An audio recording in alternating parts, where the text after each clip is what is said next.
কাউকে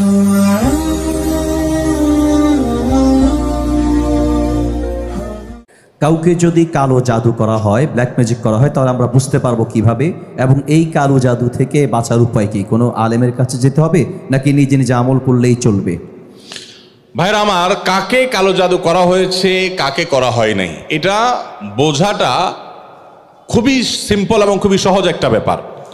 বিশেষ করে কিছু আলামত আছে যে আলামতগুলো খুব সহজেই দেখে বোঝা যায় এই লোকটা ব্ল্যাক ম্যাজিকের রোগী বা জাদুর রোগী। আপনারা জানেন যে আমাদের সমাজের এক শ্রেণীর মানুষ এই কালো জাদুতে বিশ্বাস করে না।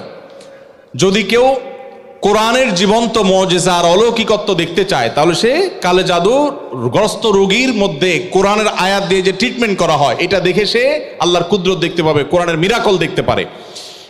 তো কালো জাদু এটা কোনো মানুষকে আক্রান্ত করলে সচরাচর সাধারণত কোনো ওষুধে কোনো কাজ হয় না, কোনো চেক আপে কোনো রোগ ধরা পড়ে না, দিন দিন অসুস্থ হয়ে যায়, খুব ভয়ঙ্কর একটা পর্যায়ে চলে যায়। একটি বর্ণনা আছে কালো জাদু এটা মানুষকে কবর পর্যন্ত আর ওঁটকে পাতিল পর্যন্ত নিয়ে যায়, তার মানে শেষ করে ফেলে দেয়, নানা রকমের ক্ষতিগ্রস্ত মানুষকে করে। এবং আজকাল আপনারা দেখেছেন অনেকেই বিভিন্ন ফুটবল টিমের ভালো ভালো খেলোয়াড়দেরকে কালো জাদু করা হয়, এবং এগুলো নিয়ে ইন্টারন্যাশনাল মিডিয়াগুলোতে বেশ ফলাও করে আপনার নিউজ প্রকাশ করা হয়, এবং সমস্ত দুনিয়াতে মানুষের কাছে ওপেন সিক্রেট এখন যে বড় বড় খেলোয়াড়দেরকে ব্ল্যাক ম্যাজিক করা হয়, এবং সেটার যে প্রভাব হয় সেটাও মানুষের কাছে দিনের আলো মতো পরিষ্কার। তাহলে আমার বুঝতে অসুবিধা কোথায়? বরং কোরআন যেটার কথা বলেছে সেটা বাস্তবায়ন দেখতে পেরে আমার ঈমান আরো বেড়ে যাওয়ার কথা। কিছু মানুষ আছে যে কোনো রোগ ধরা পড়ে না কিন্তু অসুস্থ হয়ে যাচ্ছেন, অস্বাভাবিক পর্যায়ে হয়ে যাচ্ছেন, এরকম বিষয়গুলো কালো জাদুর আক্রান্ত হওয়ার আশঙ্কা অনেক বেশি। ঠিক একইভাবে অনেকের অতিরিক্ত হাই আসে, সীমাতিরিক্ত হাই আসে।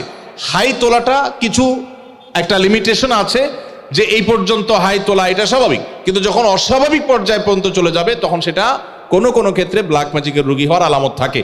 দিন দিন শুকায় যাওয়া, নানা রকমের পরিস্থিতি আছে।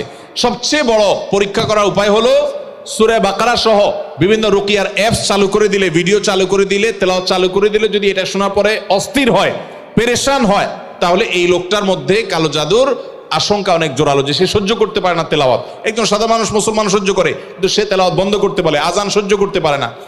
এরকম বিষয়গুলো সাধারণত ব্ল্যাক ম্যাজিক কাউকে করা হয়েছে তার একটা আলামত হয়। সবচেয়ে ভালো হয় ভালো কোনো রাকির কাছে গেলে তারা এটাকে অ্যাসেসমেন্ট করতে পারে বিভিন্নভাবে, এবং ধরা পড়ে যে তার কালো জাদু হয়েছে কি হয় নাই। আজকাল এই আপনার রাকিদের নামে অনেক লোকজন আছে যারা কবিরাজি করে, উল্টাপাল্টা পদ্ধতি করে, ভালো মানুষও কালো জাদুর রোগী বানায় দেয়।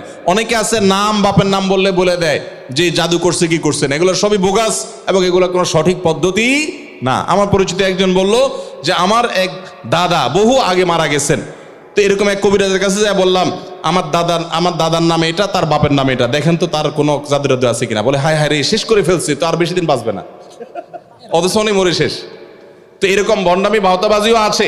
এই জন্য যারা কোরআন হাদিসের আলোকে রুকিয়া করে, ঝাড়ফুঁক করে, এরকম মানুষদের শরণাপন্ন হবেন। এই সমস্ত প্রশ্ন উত্তর দেওয়ার কারণে আমার কাছে সব ঝাড়ফুঁক নিতে আসে। আমি কোনো রাখি না ভাই, আমি নিজে অন্যদের কাছে ঝাড়ফুঁকের আমলটা নিতে হয়, অ্যাডভাইসটা নিতে হয়।